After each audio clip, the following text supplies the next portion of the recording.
অমর সঙ্গী শেষ পর্ব সম্পূর্ণ জানতে হলে ভিডিওতে একটি লাইক করে দিতে থাকো। জি বাংলায় আসছে নতুন সিরিয়াল চিরদিনই তুমি যে আমার, আগামী 10ই মার্চ থেকে সন্ধ্যা 6:30টায়। তাহলে অমর সঙ্গী কেন? সন্ধ্যা 6:30টায় রয়েছে আনন্দী ধারাবাহিকটি। আর আনন্দী ধারাবাহিকটি এখন বর্তমানে শেষ হবে না, সেটার অভিনয় চলেই যাচ্ছে। সেই জন্য আনন্দী ধারাবাহিকটিকে বিকাল 5:30টার স্লটে পাঠিয়ে দেওয়া হবে, আর শেষ হয়ে যাবে অমর সঙ্গী। অমর সঙ্গী সিরিয়ালটা প্রথম থেকেই টিআরপি দিতে পারছে না জি বাংলাকে।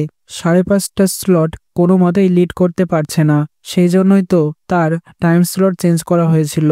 তারপরেও টিআরপির কোনো উন্নতি নেই, সেই জন্য আগামী 9ই মার্চ শেষ হতে চলেছে অমর সঙ্গী। আর অমর সঙ্গীর জায়গায় অর্থাৎ বিকাল 5:30টার জায়গায় দেখা যাবে আনন্দী ধারাবাহিকটি। আর 6:30টায় আসবে নতুন সিরিয়াল চিরদিনে তুমি যে আমার।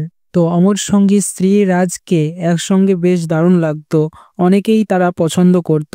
তো কে কে মিস করবে তোমরা অমর সঙ্গী সিরিয়ালটাকে? তাহলে অবশ্যই কমেন্টসে জানিয়ে এখনই সাবস্ক্রাইব করে নাও আমাদের ইউটিউব চ্যানেল। ধন্যবাদ।